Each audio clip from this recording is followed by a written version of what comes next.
Do not flee those who belittle your ambitions. Let the lust for power clasp your soul.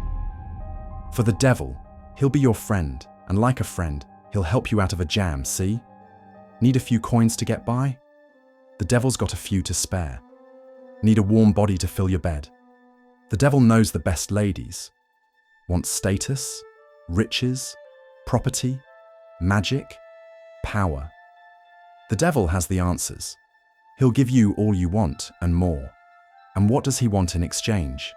Just a little thing, a trifle really, and it won't affect you in the slightest. All he wants is your soul. Mephistar held its knife-cold hush as Nargus loomed beyond the calcified stained glass windows, a mountain of obedient ice awaiting the elegant devil's gesture. In the hall of iron ribs and blue-white glass, Mephistopheles stood immaculately, his fiendish claws, bright, crimson-red skin, and occasionally twisting to deep shades of blue, large bat-like wings, and impressive curling ram horns all left his hellish heritage on proud display. As the foremost wizard of the Hells, he was used to the demeanor and precision required to spin literature. "Attend," he murmured, to the vast hordes of devils below his balcony, sketched within the tremendous mountaintop of Nargus. His diabolical words rang forward, as if the pressure of his very statements froze the bones of his petitioners. "I permit you the courtesy of my wisdom. I will speak of a tale, one of a mortal soul, simplistic, pitiful, but the lesson you will hear all the same." A faint curl of steam ghosted from his breath, the only betrayal of heat in that frozen court. "They name me second, but this will give us time to understand the mortal condition, so that in eons to come, we will gain the upper hand in knowledge, to twist the ethics on that pathetic mortal realm for our contrivances," he went on, each syllable polished to a lethal sheen, as though thrones were tallied by abacus and not by will. "Hear my words. Hear the enlightenment I give to you freely."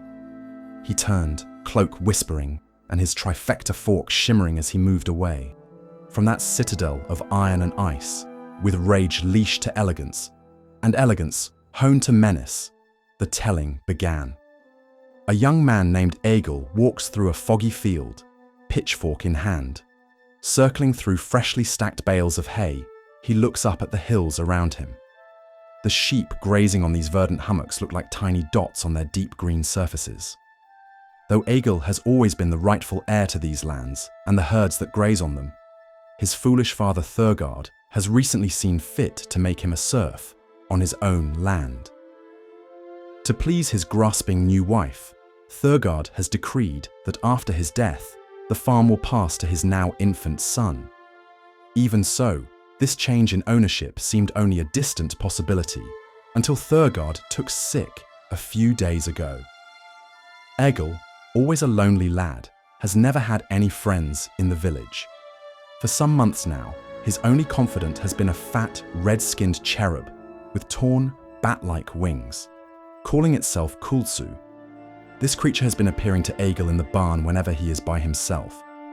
With its rasping, hissing voice, Kulsu has been whispering wise counsel in Egil's ear for many weeks now. "The farm is yours," said Kulsu. "Your stepmother has upset the natural hierarchy. And besides, she has likely poisoned your father. Why else would he have taken ill so suddenly? You must act to protect what is already yours."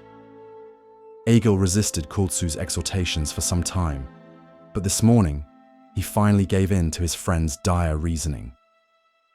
Now Egil strides toward his father's house, pitchfork ready for the dark deeds he intends to commit. Throwing open the door, he confronts his father, his grasping stepmother, and the infant as well, raising the pitchfork. The above deeds transform Egil on the spot from a free-willed man into a devil's toy. When he dies, an event destined to happen soon at Kulsu's connivance, he will be transported to the grim climes of the 9 hells. There, he'll be subjected to unspeakable torments and rendered into the object of barter around which all of diabolical society revolves. When a mortal dies, his soul transmigrates to an afterlife determined by his alignment. The 9 hells are reserved for lawful evil beings and others in the service of devils. Thus, when Eagle's Haywain rolls over and crushes him, apparently by accident, his soul travels to the 9 hells, where it materializes on one of a series of cold, blood-soaked rocks protruding from the river Styx. This entry point for damned souls, known as the Shelves of Despond, is located on Avernus, the blood-drenched first layer of hell. In the parlance of the outer planes, the souls of the recently departed are sometimes called petitioners. But because they form the basis of Beta's diabolical economy, they're generally referred to in the 9 hells as coin, treasure, or clank. Traffic in souls underpins the entire hierarchy through which all devils yearn to advance. Every devil is either a bestower or a recipient of magic extracted from the damned. Thus, the constant need to harvest new souls motivates nearly every action undertaken by devil kind, especially on the material plane. Most lawful evil souls have been assessed as the property of a particular Lord of Hell, even before their arrival in Baator. Such previously optioned souls once belonged to mortals who were corrupted by the active, though sometimes indirect, influence of devils operating on their home planes. Some sold their souls to devils through Faustian pacts. Others took the sinister advice of imps, and still others belonged to diabolical cults. Quite a number merely adopted the lawful evil alignment in societies molded by Batezu, as befits incarnate expressions of law and evil. Devils work in the strictest of hierarchies. Even the most pitiful imp, or wretched Noparaibo, can trace a line of loyalty from itself through various superiors to one of the 9 fearsome lords of hell. 8 of those 9, in turn, owe their ultimate fealty to Asmodeus, the unquestioned master of Baator. A mortal soul corrupted by a devil acquires a telltale mark that identifies both the devil responsible for its damnation and the lord it was serving at the time of its decisive corruption. When new souls arrive on the Shelves of Despond, several Barbazu, also known as bearded devils, pole treacherous-looking but well-sealed boats out onto the Styx's turbid waters. Upon reaching the rocky, blood-soaked islands, they scrabble across the rocks, sniffing the wretched arrivals to find out which lords they belong to. The soul collectors then haul the damned souls ashore and pile them into caged carts for transport to the layers of Baator ruled by their lawful owners. Souls destined for the layers of Stygia and Nessus, through which the Styx also runs, are instead moved to barges for river transport. Though this cargo is occasionally hijacked or diverted, most souls quickly reach their intended destinations. Soul collectors take fierce care to ensure that their charges, which are called soul shells, do not drink from the oily, reeking waters of the Styx during this process. The Styx forever erases the memories of any soul coming into contact with it, and soul shells yield much more divine energy if their identities are intact when their torment begins. Thus, the Barbazu brutally beat back any terrified soul shells that try to escape into the dark waters. Soul shells are not insubstantial wisps. They're creatures of flesh, blood, and bone. Resembling bedraggled, slightly rubbery versions of their former selves, they still bear any wounds and infirmities they suffered during their last moments of life. Those that were ambulatory immediately before death can still move around under their own steam, but the maimed and disabled remain so.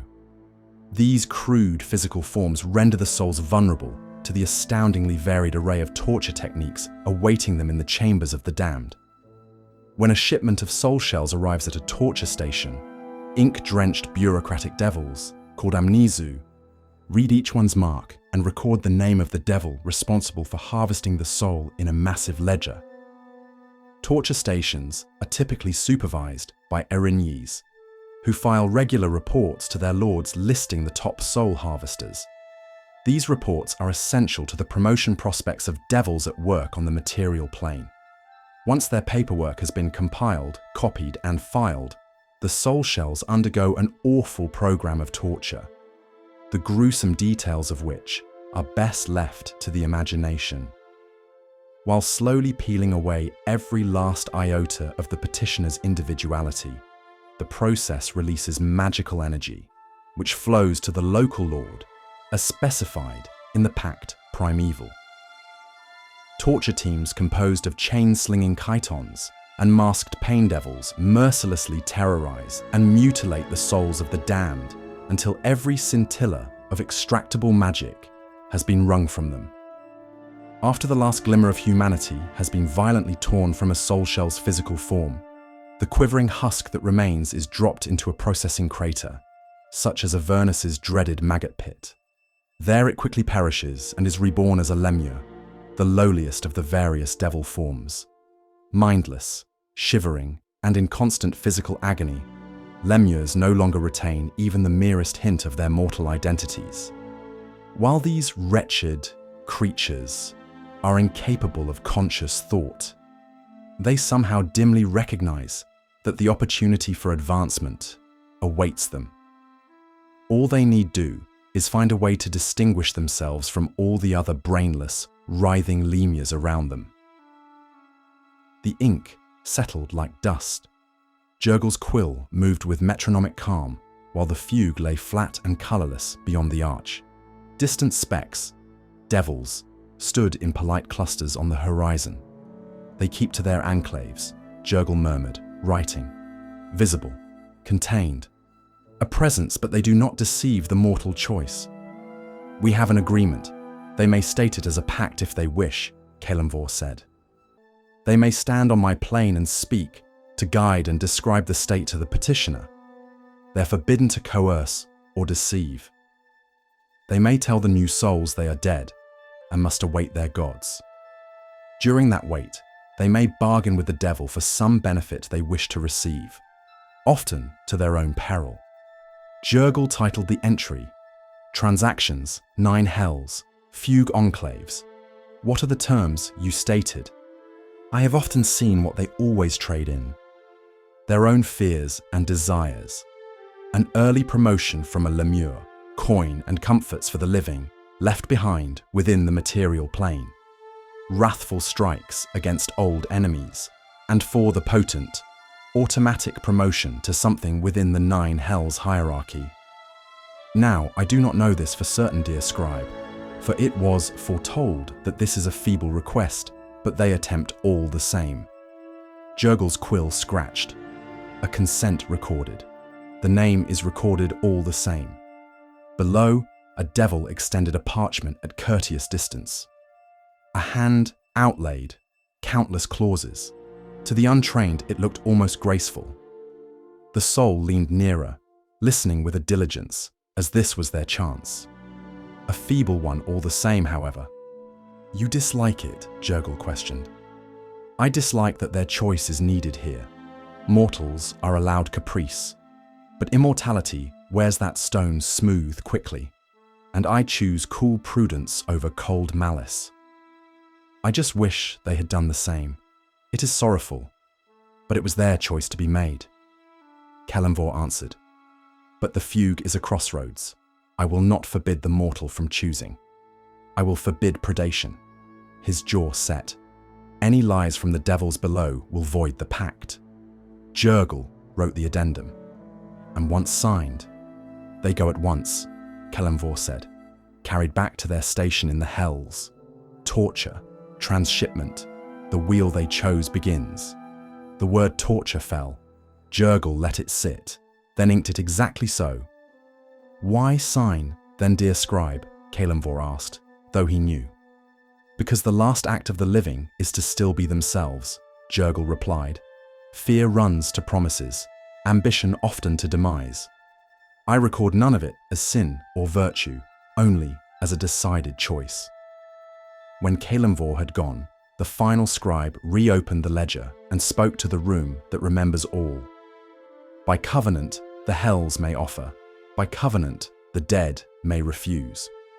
Between offer and refusal lies the worth of a mortal's last decision. It was their worth, their mortal life. He wrote the line, let the ink dry, and listened to the plane breathe. Below, the devils waited with papers ready for the vile or desperate. The Lord of the Dead walked through the crystal spire, his grey robes trailing, and a single tear ran across his face, in remembrance for the life these souls may have had. Though souls are barter's primary currency, gold and other treasure items are the next best trade goods. After all, diabolical conspiracies in the material plane generally require huge infusions of wealth. Money clothes and feeds cultists and other minions. It pays for spies and assassins, and it underwrites the bribing of officials. Though labor is often enslaved or coerced, devils still must buy materials for the construction of temples, catacombs, and fortresses. Most important, gold buys souls. It is no accident that the typical Faustian pact with a devil exchanges inducements such as gold, information, supernatural powers, or the services of other devils for the mortal signatory's soul. Servants of Archduke Mammon specialize in such transactions, and even they marvel at the low price for which many mortals are willing to surrender their immortal essences. Devils collect treasure on the material plane and either transport it to Bator for later redistribution, or use it to finance their own operations. Their superiors credit them for every copper piece they kick back into the chain of command. Financial contributions to the hierarchy count for less than the souls reaped, but for advancement-hungry devils, every little bit helps. The only devil that does not covet a promotion is Hell's Master of Masters, Asmodeus. Any of the other 8 lords would be happy to topple him from his seat of power in Barter's deepest pit and take over, should the opportunity present itself. Devils recognize 3 broad divisions of status. At the bottom of the heap are the least devils, the hordes of minor Batazu, few of which ever advance from their state of supreme wretchedness. Victimized by all above them, they rarely find opportunities to prove themselves and rise through the ranks. Above the least devils are the lesser devils, a more select group that enjoys greater autonomy. Through their roles in the soul trade, lesser devils tend to have regular opportunities for advancement. Near the top of the hierarchy are the greater devils, which occupy positions of authority in the infernal power structure. The most powerful of the greater devils are the pit fiends, which manage diabolical forces in every enterprise from the blood war to the corruption of entire nations.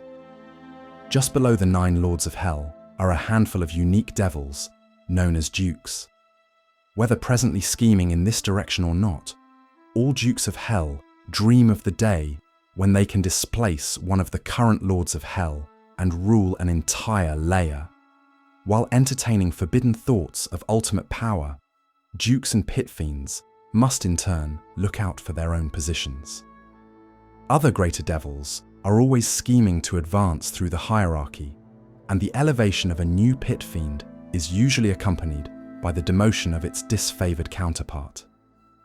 Furthermore, while the most powerful devils have frequent chances to prove themselves and continue their upward ascent, they are also exposed to the direct scrutiny of their lords. Punishment for failure is invariably swift and terrible, so greater devils live in constant terror of summary demotion. They take their fears out on their inferiors, who in turn bully those below them, and so on. This chain of merciless subordination continues all the way down to the pathetic, mindless lemures, which have no inferiors to lash out at. To qualify for advancement, a devil must win the approval of its direct superior. In every case, the newly authorized promotion can be countermanded by any higher-ranking devil. A promotion to a least devil form is authorized by the subject's lesser devil superior. Greater devils generally consider the fate of least devils beneath them, so they rarely interfere with such promotions.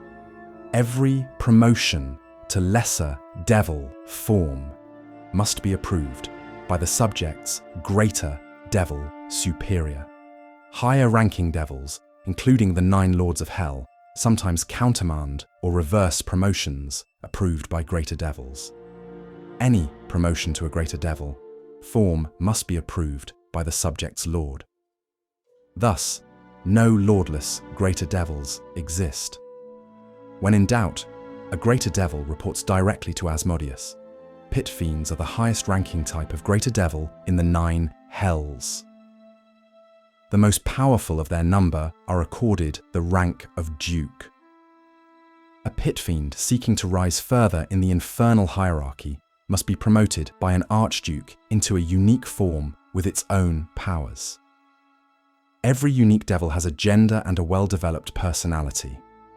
On the rare occasions that Asmodeus chooses a new archduke, he or she is invariably drawn from the unique devils in the ducal ranks of the 9 hells. Devils customarily advance 1 rank at a time, but superiors authorized to make promotions can break from common practice as they see fit. However, devils that have leapfrogged in rank typically face resentment from their peers and immediate underlings, and they must often expend considerable energy watching their backs. The promotion ceremony requires a ritual led by the approving superior. This process lasts a number of hours equal to the new rank. Thus, it takes 3 hours to turn a Nupperabo into a Spinnigan. The promotion ritual racks the lucky recipient with indescribable agony. The devil experiences the full pain of its old form, breaking apart from the inside and sloughing off in a shower of viscera and shattered body parts. The new form emerges from the mess like a larva or parasite, often nourishing itself on the remains of the old. The recipient of a promotion retains full memories of all its previous diabolical forms, beginning with its first post-Lemur form. However, devils never share the memories of the corrupt souls from which they originally came. A devil's personality changes with its progression through the various diabolical forms. The wily, skulking Spinnigan becomes the dim-witted, bullying, bearded devil, which then transforms into the sly, insinuating imp, and so on. Devils embrace this process as the ultimate triumph of law and cherish their new individuality. Nevertheless, some aspect of personality persists among a single devil's forms. Tastes and personality quirks developed at one stage might recur in the next, or vanish from one devil to reappear later in another. The most important components of a devil's personality, the grudges it holds against rivals and the ruthless ambition that drives its progress, remain set in stone, no matter how else its persona changes. As the Erinyes philosopher Zagreus once wrote, "It is in the choice of enemies that a devil finds itself." Abishai, the devilish draconic spawn of Tiamat, advance on their own track. They begin as lemurs, then progress to white Abishai, then black Abishai, then green, blue, and finally red. In theory, a red Abishai can earn promotion to Chain Devil, then continue on the standard advancement path, but in reality, almost none ever depart from the Abishai hierarchy. In addition, certain devils are created outside the normal advancement scheme. The tiny swarming Iperobos are formed from lemurs by the archdevil Balzabul. Narzagon are fashioned from soul shells that exhibited blind, impassive obedience to an evil superior in life. Caliban generates spontaneously from the putrescent remains of the slain hag Malagard. Superiors at all levels award promotions for fulfillment of missions and for loyalty, in reverse order of priority. The ideal candidate for promotion demonstrates sufficient competence to serve as a valued subordinate, but not enough to constitute a threat to its boss's position. The upper ranks of the infernal hierarchy are relatively stable in number for 2 reasons. First, no boss wants to command more competent underlings than he can monitor for treasonous intentions. Second, promoting a devil from one form to another requires a considerable expenditure of the divine magic harvested from the breakdown of corrupt souls. Accordingly, the vast majority of promotions to greater devil form occur to fill positions recently made vacant. Vacancies can occur through demotion or fatality. Thus, an ambitious devil either bides its time until one of those unfortunate events befalls a superior, or takes active measures to engineer one. It goes without saying that this latter option is incredibly dangerous. Failed machinations usually result in the schemer's death. Demotion, even to the horrid Nuparibo state, is an unexpected and incredible mercy in such situations. Devils caught trying to assassinate their bosses are always slain. The Lords of Hell vie constantly for supremacy. Alliances are temporary and based on advantage, not affection.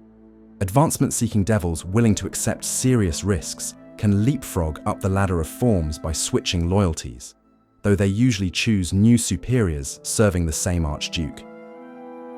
Promotions in form are the most common inducement for these acts of betrayal. Sometimes a lord, who finds himself without sufficient help to run an operation, simply poaches talent from a rival. More commonly, however, the lord requires the prospective new servitor to remain at his post for a while, until he completes one or more missions as a spy, saboteur, or assassin. The lord considers himself fortunate if the would-be underling is killed in the line of duty, thus sparing him the need to shove another vassal aside to make room for the new one.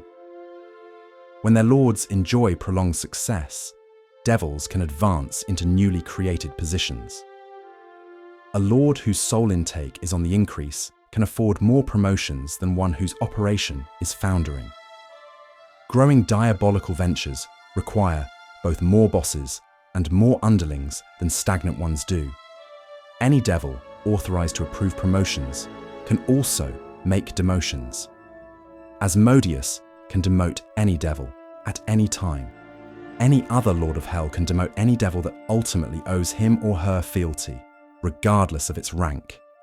Greater devils can demote any subordinates under their direct command, but they cannot demote the servants of colleagues, even those in service to the same lord. The same holds for lesser devils. They can demote only those least devils under their direct supervision. Most demotions are punishments for failure. No meritocracy is more demanding or ruthless than Baator. Those who fail to perform soon find themselves trapped in the forms of wretched Nuperibos and assigned to the most degrading duties available. The exact nature of those tasks is best left to the imagination. Because the 9 hells are resolutely lawful, violations of the multitudinous prohibitions in effect on the plane might, at minimum, call for demotion.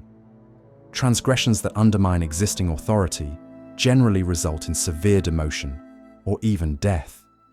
However, even devils that perform their duties in exemplary fashion and obey all the rules can still be unfairly demoted.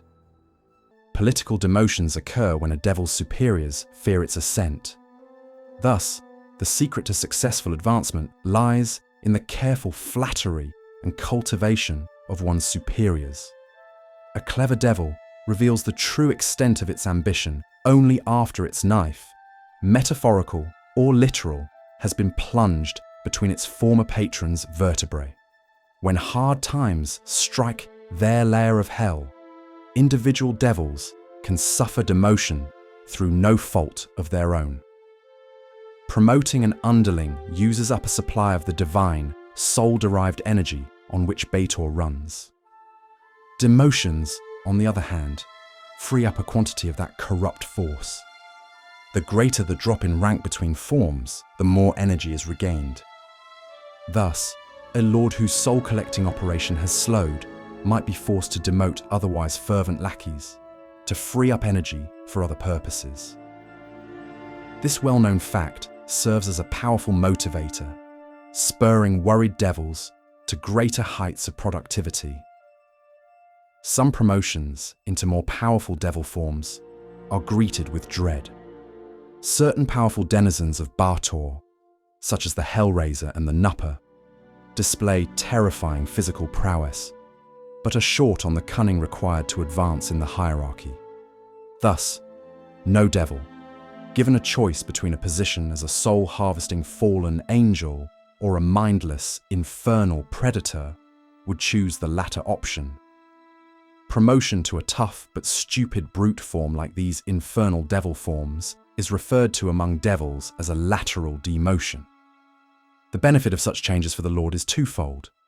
Every Batizu has occasional need of monstrous marauders, and the so-called promotion of underlings into such forms temporarily strips the affected devils of will and personality. Thus, a lateral demotion can serve as a means of putting a useful but troublesome servitor temporarily on hold. A lord might also impose a lateral demotion as a form of punishment or to make room for a more vital candidate. Lateral demotions often happen when a lord suspects that a servitor is working against him or is considering jumping ship to a rival's kingdom. If the wronged lord has proof of such perfidy, he issues a demotion or kills the suspect outright. If not, he often shunts the miscreant into a mindless form until the crisis has resolved itself. Should his suspicions turn out to be groundless, he can argue that he did not treat the underling falsely. He simply needed that devil for another task. The victim is expected to swallow the indignity and be grateful that it suffered no worse. Once promoted out of such a form, a devil retains faint recollections of a timeless animalistic existence. Notable events, such as fights against significant opposition, are the most likely to be remembered. Mephistar once again held its breath as Nagus drowsed beyond the panes of blue-white ice. His most recent experimentation focused on an expansion to the evocation school. This study elevated his spells. The scripture depicted induced torpors and numbing of the reflexes of a potential target. This would give his legions a quickening of response time, in contrast to the demons of the abyss. This was his most recent delegation from the Lord of Nessus. Mephistopheles moved forward upon the balcony, once again. Attend. Those feeble souls across the plains chatter of good versus hell, as if the cosmos were a child's balance scale. How quaint. The traffic of wants and desires fatten my ledgers, as they flow from darker temples, as often as from shining ones. An evil soul pried from Hexter's drills or Neryl's dirges weighs the same in hell's economy as of any trembling innocent. Sometimes more, a most hilarious suffering. They attend all the same. On the shelves of despond, my factors sought what the gods on other planes and realms misplace. There you may witness a six-armed butcher of Hextor haggling like a fishmonger, a reaper of Nerul appraising the chill on a soul's last breath, all of them bartering with my bearded clerks for what slipped their master's nets. Do not mistake piety for true custody. We repossess the soul once hope has given way for a plead for a deal. And we in the Nine are best at that, when they exhaust every possibility until none are left, and when their hope has been whittled to the very marrow of despair. That's when they will be signing on the dotted line for repair. Have the evil gods made war upon us? Innumerable times. They test our gates with private crusades, petty conflagrations, and suddenly remember prudence when the hosts of goodwill interview. So the conflicts stay contained for now. We both fight the shining enemy, or the horde and the arithmetic, more often counsels restraint. But hear me, should the bright battlements ever fall, there remains an older account to settle. The lords of hell will stand across from the gods of evil, with no witnesses left to impress, only ledgers to balance. Hell keeps books. Hell keeps the promises. And I keep both with interest. My rise will show that in eons to come. He laid a gloved hand upon the frost-scarred arm of his throne. The iron complained, a thin crack racing like lightning through the glaze. They may hate the truth, deny it, curse it, but the fact remains, you are equally enchanted by it. Knowing the flames are hot isn't always a deterrent from playing with the fire of hell. Lesser devils covet no mission more fervently than traveling to the material plane to corrupt mortal souls. First and foremost, such a mission offers the swiftest path to promotion. As an added bonus, devils assigned to soul harvesting duty often operate virtually independently, far from the ever-watchful eyes of their bullying superiors back on Baator. The diabolical right to claim lawful evil souls, punish them, and ultimately convert them to divine energy stems from the Pact Primeval. This agreement between Asmodeus and the primal deities of lore dates back to the hazy days of early mythology. Although accounts of its signing differ, the pact is demonstrably real. A copy of it can be found in the impregnable citadel of Tabjari on Nessus. Although least devils are sometimes dispatched to the material plane as guardians and lackeys for soul harvesters, the first chance a devil gets to take direct credit for soul corruptions occurs at the imp stage. This is the primary reason bearded devils anxiously seek promotion to a physically less formidable form, changing from a fearsome, infernal foot soldier into the diabolical equivalent of a house pet might rankle a bit. But such momentary blows to a devil's pride mean little when its future advancement hangs in the balance. The best assignment an imp can hope for is to become a free-roaming agent, so that it can devote its time to trawling for vulnerable souls. More often, however, these low-ranking devils are loaned out to lawful evil potentates to serve as spies or advisors. Imps find such positions infinitely less attractive because only rarely does a mortal who has not already consigned herself to the 9 hells receive the services of an imp.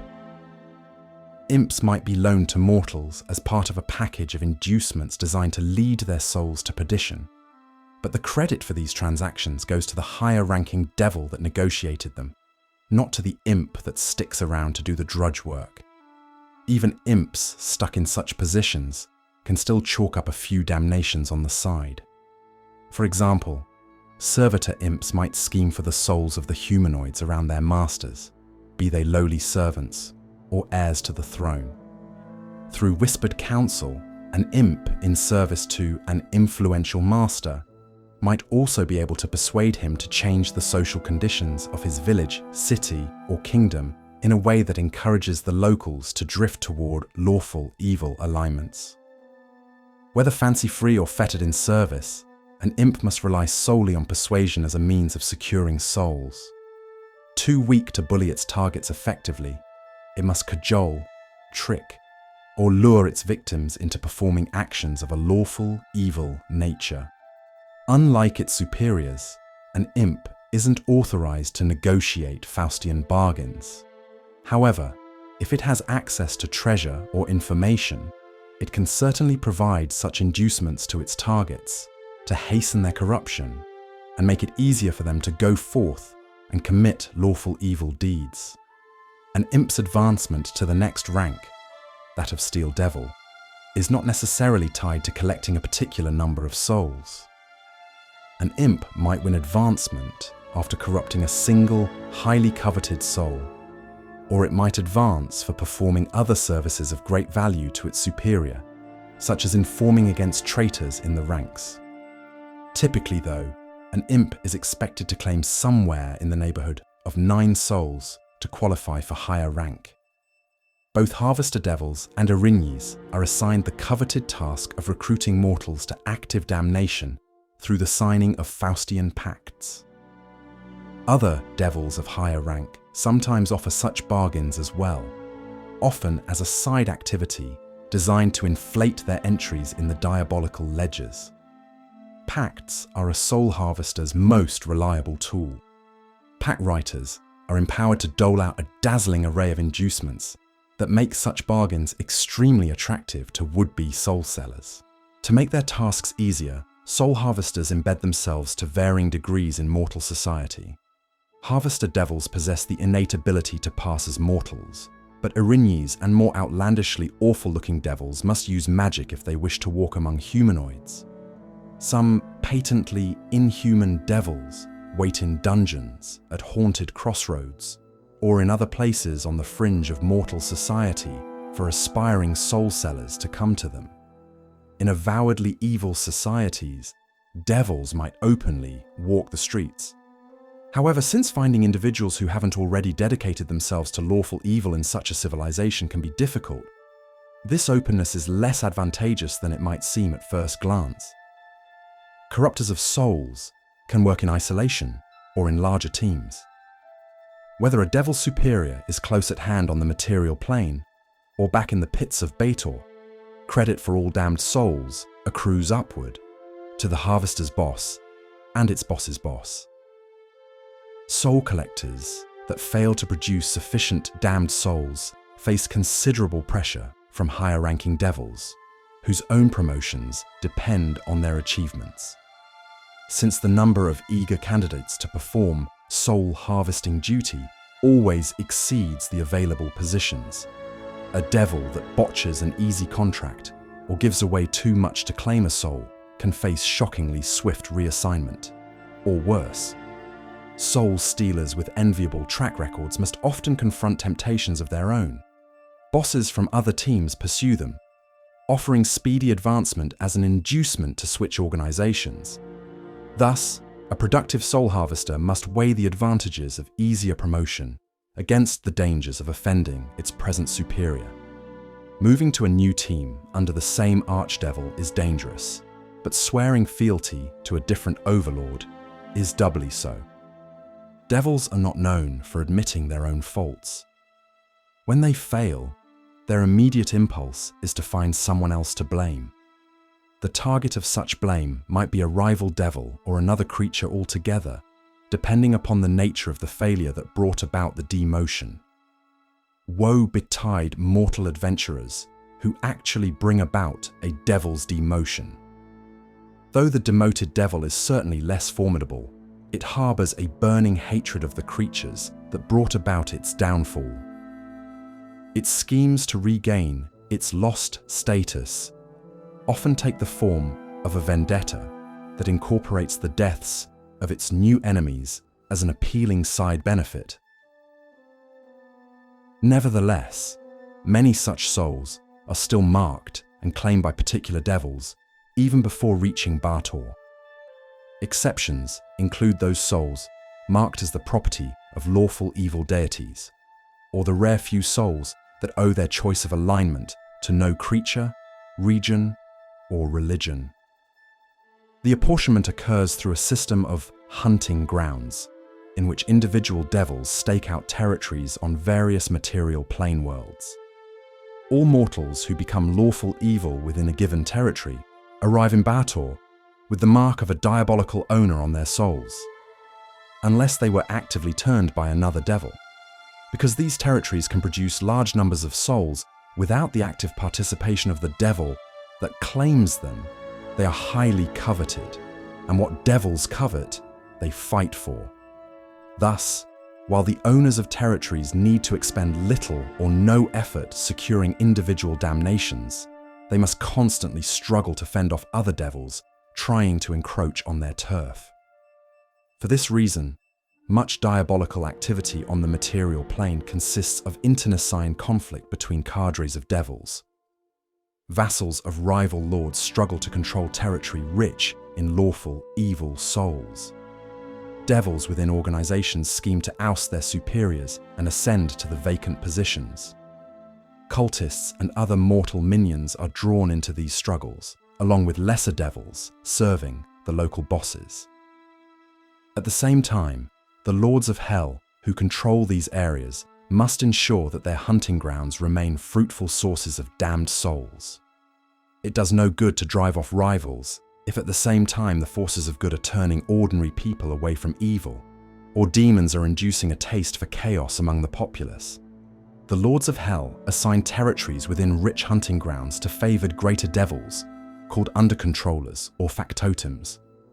Such assignments are always highly political in nature. For example, an ambitious but troublesome servitor might be granted dominion over an area securely controlled by a vassal of a rival archdevil. In such a case, the underhanded lord wins, no matter what happens. If the pesky servitor prevails over the rival, the lord's soul intake increases. If not, she rids herself of an annoying underling while escaping accusations of unfair treatment. After all, the destroyed minion was granted an enviable opportunity, wasn't it? Some under-controllers spend the bulk of their time within the boundaries of their assigned areas, but most prefer to operate as absentee lords, governing from Bator, while trusted lieutenants monitor the situation on the ground. In keeping with the tendency of devils to delegate, under-controllers often carve their territories into portions, which they dole out to loyal inferiors. Depending on the size of a given territory, it might be further parceled, with chains consisting of neighborhoods or villages going to followers of the followers. The minions of factotums jockey for position, hoping for the chunks of territory with the highest concentrations of damnation-bound mortals. Some under-controllers allow their subordinates to battle each other for turf so that the fittest prevail.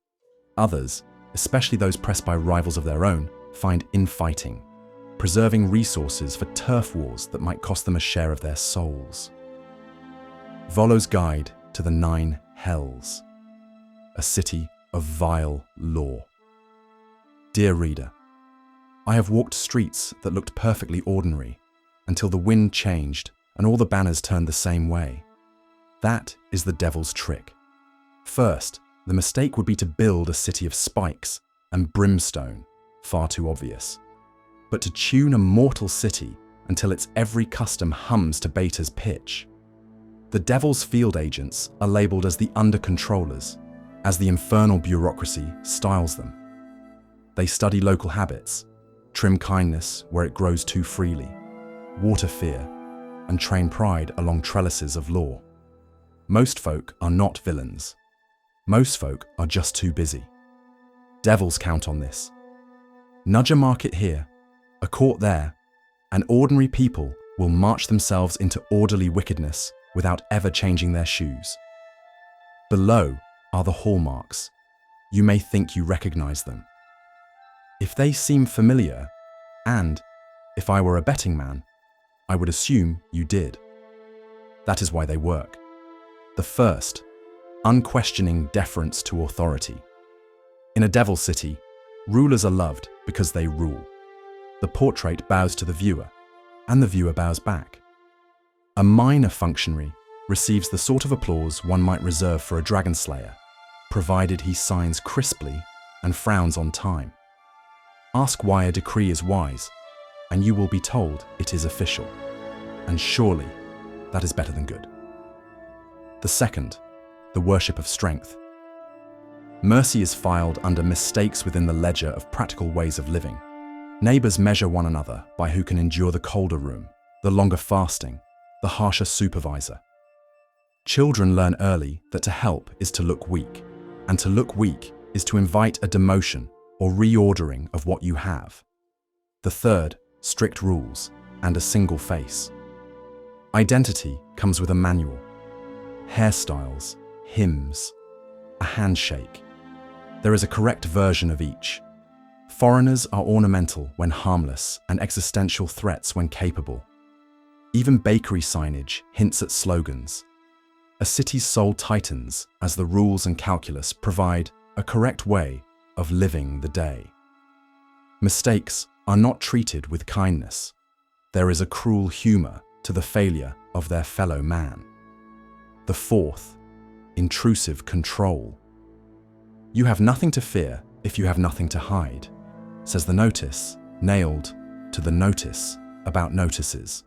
Audits breed audits. Permits require further permits. Inspectors appear at dawn to count each coin you have and whether the contracts you have signed are upheld as directly as the dotted line states. The expected citizen is pure, militant, self-denying, and ideally exhausted by the end of daylight. The fifth, harsh punishments. The square is busy, stocks, pillories, and a platform that folds away for festivals. Floggings are announced with cheerful punctuality. The crowd approves, relieved to be on the other side of the rope. Every pain is an example. Every example is archived within the ledger to demonstrate the outcome of moving outside the margin of the contact. The sixth, bureaucratic precision. No act is too vile to escape the ledger. Confessions are numbered, tears are measured. All transactions, especially those of enforcement authorities, are tracked and recorded with obsessive attention to detail. No official act is too sordid or gruesome to engender shame. All must be entered accurately into the annals for posterity's sake. The seventh, exemptions for the exalted. The rules cover everyone, except those who write them. Great persons cannot be contained by mere statutes, which is a polite way of saying the feast is upstairs. The rules are meant for everyone except figures of high authority, who are by definition so important that their actions cannot be contained in a rule set. They deserve all the comfort, pleasure, and aggrandizement they can get. Anyone who says that this attitude represents corruption of law is arrested, imprisoned, and tortured. The eighth, expansionist aims. The citizenry believes, with missionary enthusiasm, that their order is the only sane arrangement of mortal life. Neighboring cultures are decadent by definition and therefore require rescue, preferably by annexation. Believing fervently in their manifest superiority, citizens of this culture cannot bear the thought of other societies that are organized differently or that adhere to other values. Such decadent cultures must be conquered, subjugated, and turned into reflections, though inevitably inferior ones, of the lawful evil society. Devils wholly embrace the above values, which mirror those of Baator itself.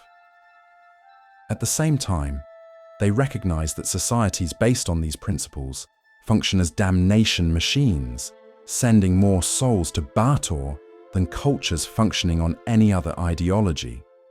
In theory, devils can live forever, so they tend to think in an extended time scale.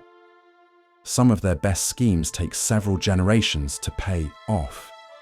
Any act that corrupts a society toward the above model can eventually turn it into a fertile territory for soul collection, and is thus eminently worthwhile.